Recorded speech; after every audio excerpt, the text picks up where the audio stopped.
Alright, what's up y'all, it's LakerFan here. As you can see by the title of today's video, we're here to talk about how ball hogging point guards on 3v3 are going to suffer from this update, and I'm here to show you why and kind of explain too. Now, when I heard about this update and how it was going to kind of patch the behind the back, not necessarily take it away, but make it way less effective, burn stamina a lot more, I instantly thought that point guards that have less ball control but still very high speed would be a lot more effective. Now, for those who know from beginning of the year or just a couple months ago, I'll say, this is a lineup we used to like to run a lot. It was two ball handlers that also have good defense. So as you can see, Cook has a two-way sharp with shot creator takeover. You guys know from the recent stage videos I've shown where he's using this as a lockdown build. And then Kitchen on the three-point playmaker, which has lock takeover. Now, like I said, the thing is, both of their builds have solid defense, and then obviously mine is more of like a defensive anchor where I can guard ball if I need to.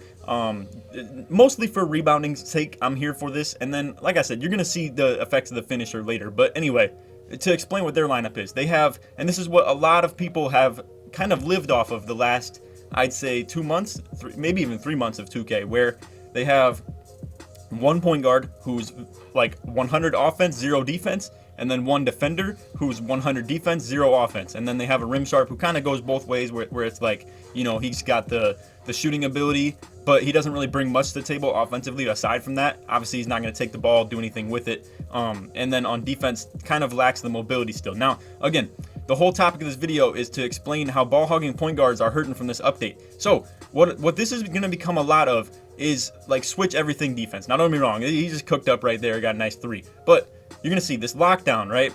This is the thing. These guys love to be involved. So you're going to see he wants to strictly guard ball. Boom. That allows our other point guard to get open because they're fiending so hard for getting their lockdown on the ball handler. And you're just going to see a lot of this moving forward. It's us dodging the lock. I know a lot of people who are with the comp stage stuff are like, that's not comp, that's invalid. Listen, it don't matter, all right? I don't care. I'm getting dubs. We're playing how we want to. If anything, the way y'all run is so bogus and whack. And look at this. I mean, like I said, the ball hogging point guard stuff is gone, bro. You gotta be good with your passing vision. You gotta be good with all that, because as soon as you're trying to just get yours, you're done for, bro. You are done for. And when people are gonna constantly play sides on you or like play high, and this is the thing too. This is why I'm trying to tell y'all, like the rim sharps. The thing is, they're still very good, don't get me wrong, and you see Cook's kind of like lacking on that. Now I'm back to mine.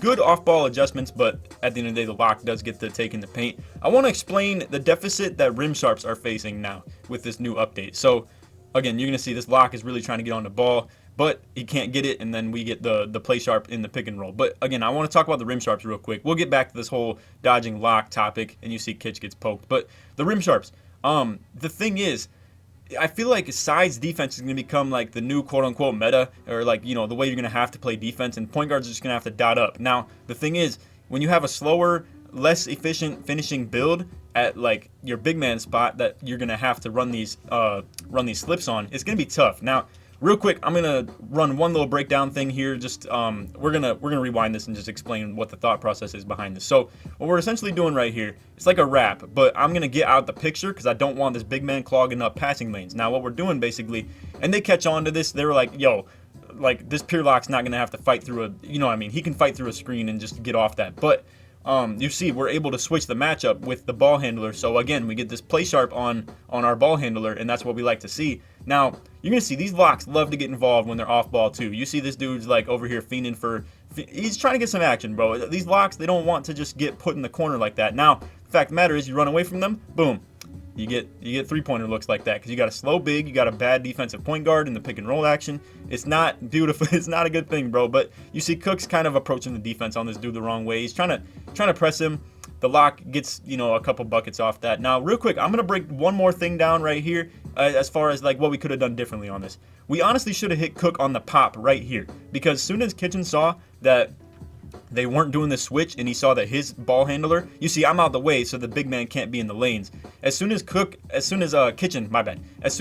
saw that this lock was staying with, he could have hit Cook, boom, right there, and then we would have the ball in the hands, and like, you know, we'd have the ball in the hands of the person that's defending him with like the play sharp. Now, like I said, the reason that I feel like this is the case and these ball hogging point guards are going to be hurt at this is because look at how dominant these lockdowns are. They're so much more dominant than like, I mean, yeah, you can play okay defense with a play sharp at this point anymore, and you see rim sharp gets the open look, bricks.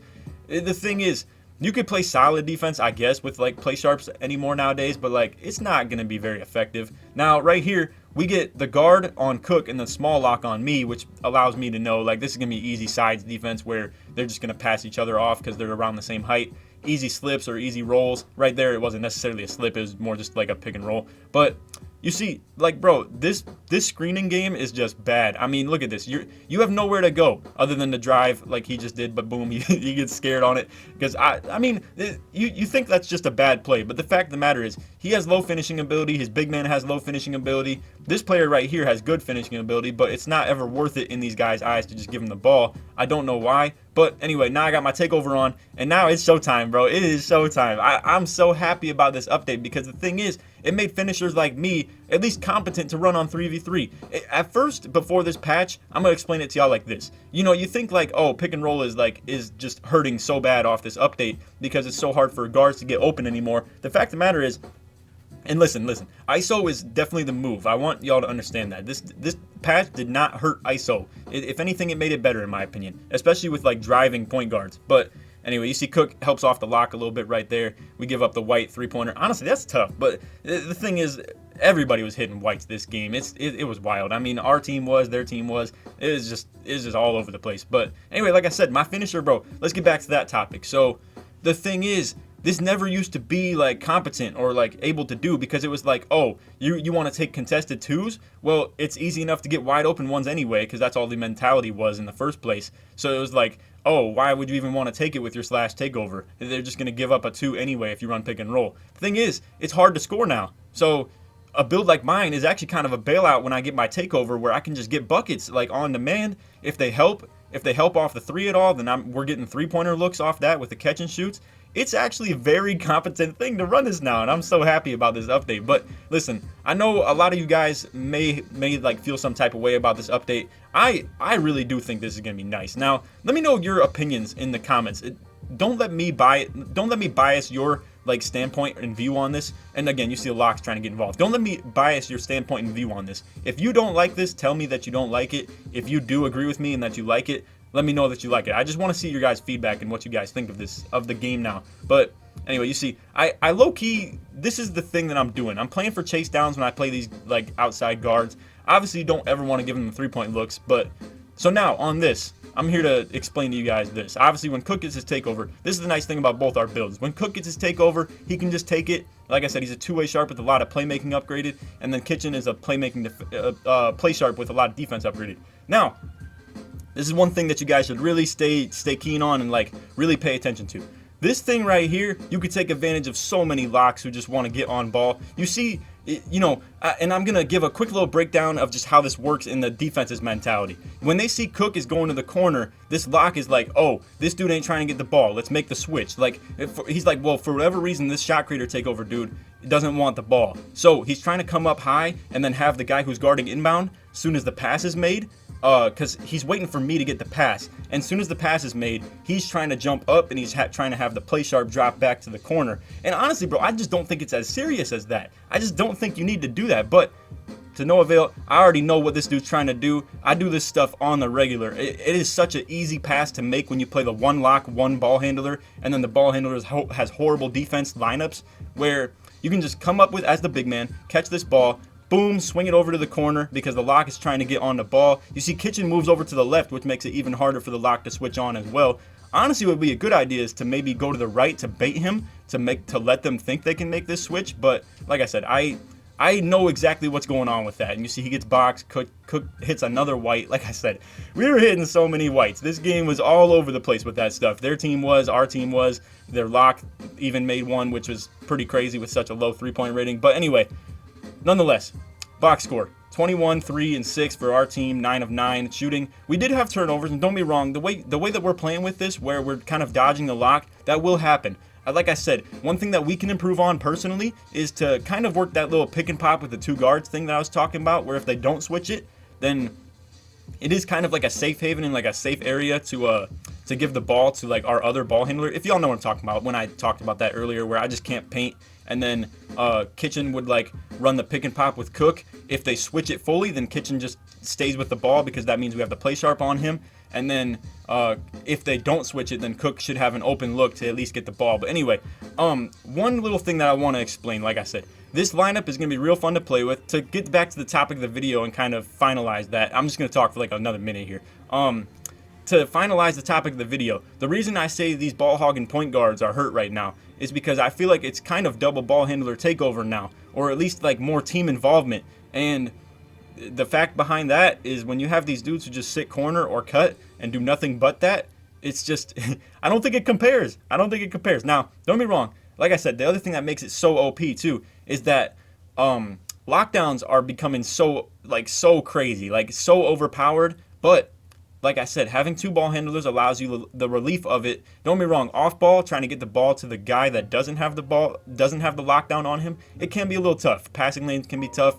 Especially if I'm setting screens rather than camping paint, it makes it so the bigs can kind of get in the lanes too. But just to kind of finalize my opinions on this, because I know a lot of new people are like, yo, this dude just talks and talks and talks. This is what I do, all right? But anyway, like I said, locks are so OP now to the point where if you have one, there is a way that we can take advantage of it. Because if you have a horrible defender at the 1 and then a great defender at the 2, and then, you know, obviously they're not going to put the rim on either of my teammates, you know, between the two guards. He's going to stay on me. So the fact of the matter is we can just run away from their lock, but they can't do anything about the fact that we have two competent defenders. They're not great defenders, but they're still like good enough. And again, I'm really happy with this update. I think it embodies team offense and team defense rather than the stupid, oh, my lock's gonna play defense and the big man plays defense too, and then my offensive like play sharp doesn't do a single thing other than guard corner and just sit there comfortably. And then, you know, it makes it so offense is more like, okay, our corner needs to get more involved. Maybe it could be a second ball handler too, rather than, you know, the stupid, oh, my pure lock just sits in the corner, shoots threes when he's open, maybe cuts occasionally. I don't like that stuff, bro. It's so vanilla, and people are saying like, oh, this update makes it boring. I think it makes it so game planning and IQ is a big aspect of the game. I'm super excited for this. So anyway, I hope y'all enjoyed. If you did, feel free to drop a like, sub if you're new, all that good stuff. Turn on them noties. If you made it to the end of the video, let's put Ante in the comments. ANTE on the screen, not the AUNTIE that some people did the last time I used that side of the keyword. But anyway, put Ante in the comments if you made it to the end of the video. So I'm probably gonna, you know, edit something other than this box score. I've had the box score up for like 3 minutes, so I'll probably just roll some clips to show you guys. But anyway, that's all for the vid. Hope y'all enjoyed. And like I said, if you did, feel free to drop a like, sub if you're new, turn on them noties, all that good stuff. And let's try to get this to like 500 likes. I would really appreciate that. And just stick with this movement, y'all. I promise you there's going to be a lot more breakdowns and IQ stuff that I'm showing y'all. And it's going to be big time as far as your play style and my play style. So anyway, hope y'all enjoyed. Other than that, take it easy, man. Peace.